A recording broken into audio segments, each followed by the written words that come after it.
Assalamualaikum warahmatullahi wabarakatuh. Bismillah, alhamdulillahirabbil alamin wa bihi nasta'in ala dunya waddin. Wassalatu wassalamu ala sayyidina Muhammad wa ala alihi washabihi ajmain. Amma ba'du.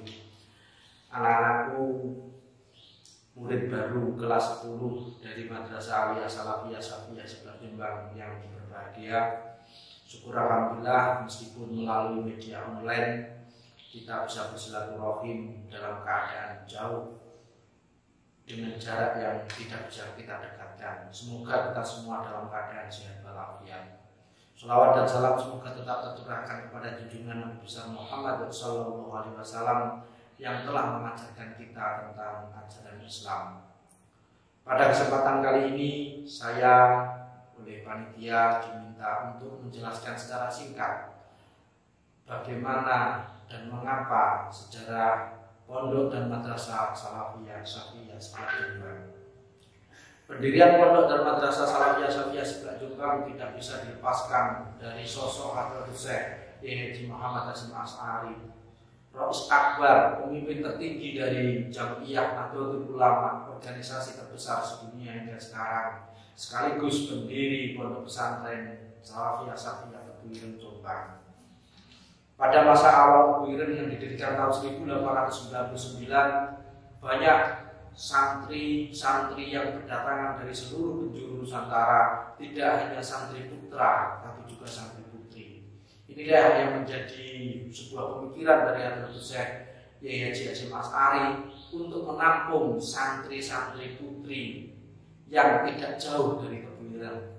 Kemudian beliau mengutus putri pertama beliau yang bernama ibunya Hajah Khairyah Hasyim yang saat itu sudah menikah dengan santri generasi pertama dari Tebuireng, yaitu Haji Muhammad Maksum Ali, untuk mendirikan pondok pesantren di sebelah Jombang.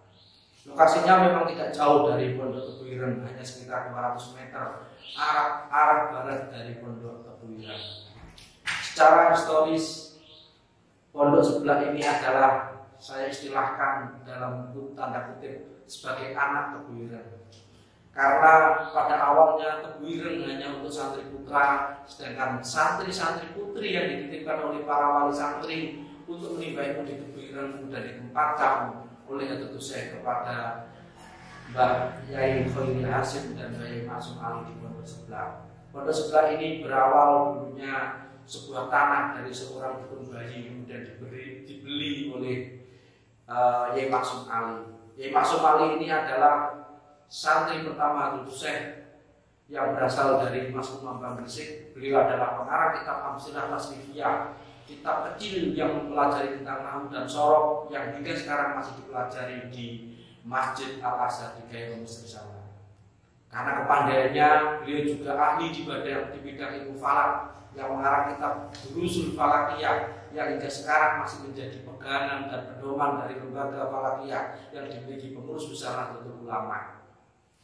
Kemudian berkembang, pondok sebelah berdiri tahun 1921 yang pada masa awalnya adalah dilawan, tidak direstui oleh masyarakat sekitar. Berbagai kemaksiatan yang dulu berada di Tebuireng dan di Cukir kemudian bergeser ke barat ke pondok sebelah.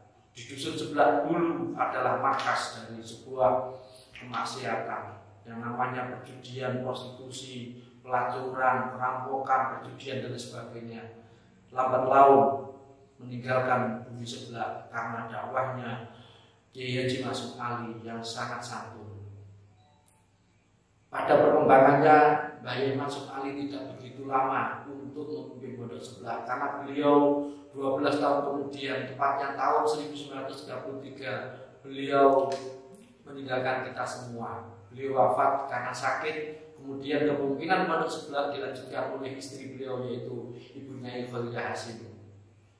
Tidak selang lama, 4 tahun kemudian ibunya Khairyah Hasyim ini melaksanakan ibadah haji ke tanah suci di Mekah sana, kemudian dinikahkan oleh ayah beliau Hadratus Syekh dengan seorang ulama besar dari Lasem, yaitu Syekh Muhaimin. Beliau adalah rektor dari Madrasah Darul Ulum di Mekah sana. Beliau juga seorang saudagar kaya yang punya kekayaan yang luar biasa. Konon Bunyai Khairiyah ketika menyusul ke Arab ini, beliau diberi uang 1 lemari dan ada lemari cadangan yang kedua untuk mendukung dakwah dari Bunyai Khairiyah. Kemudian Bunyai Khairiyah ini mendirikan madrasah Hilbanat, salah satu-satunya madrasah pertama yang khusus menerima santri putri, murid putri di Arab Saudi. Karena kehebatan itu, kemudian beliau dipanggil oleh Raja Arab Saudi dan diberi penghargaan sebuah cincin.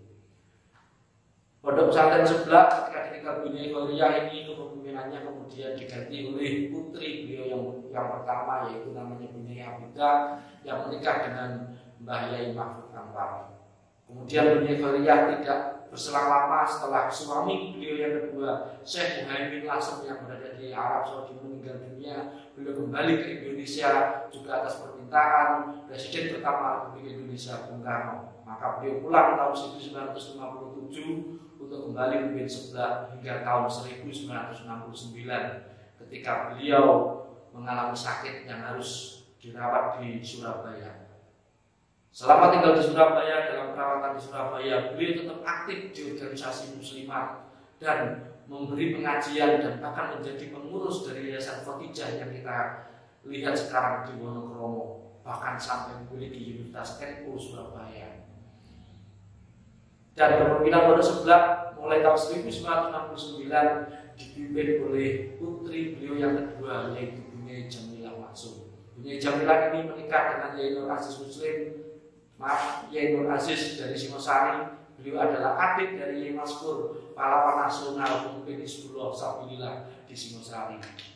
Kemudian Bunyai Jamilah ini mendirikan yayasan yang namanya Yayasan Khairiyah Hasim, yang hingga sekarang itu adalah nama tabarukan dari pendiri pondok pesantren dan madrasah Salafiyah Safiyah sebelah. Sehingga semua unit, bahkan semua yayasan ini semuanya dinamakan Khairiyah Hasim. Dan Bunyai Jamilah pada tahun 1988 wafat. Kemudian kepemimpinan ini dilanjutkan oleh putra-putri beliau. Pada tahun itu kemudian ketua yayasan dijabat oleh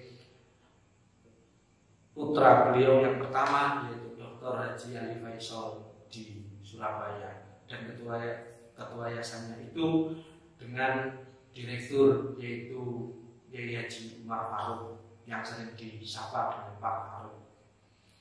Lambat laun perkembangan semakin besar, banyak santri yang datang ke pondok sebelah, terutama yang dari Jakarta, karena mereka mendengar ada seorang Bunyai alim di Arab Saudi yang namanya Khairiyah, yang adalah putranya Hadratus Syekh yang mendirikan pondok di sebelah. Dan sekarang kepemimpinan itu dilanjutkan oleh putra-putri dan cucu beliau.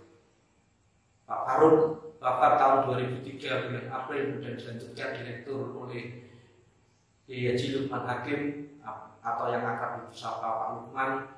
Kemudian beliau juga wafat tahun 2010 dan direktur digantikan oleh keponakan beliau, yaitu Gus Hasim, yaitu Ustaz Haji Muhammad Hasim As'ari MA, yang kemudian dilanjutkan oleh Bunyai Lili, yaitu Ibunya Hajah Nurlaili Rahmah MPDI yang akrab disapa Bu Lili.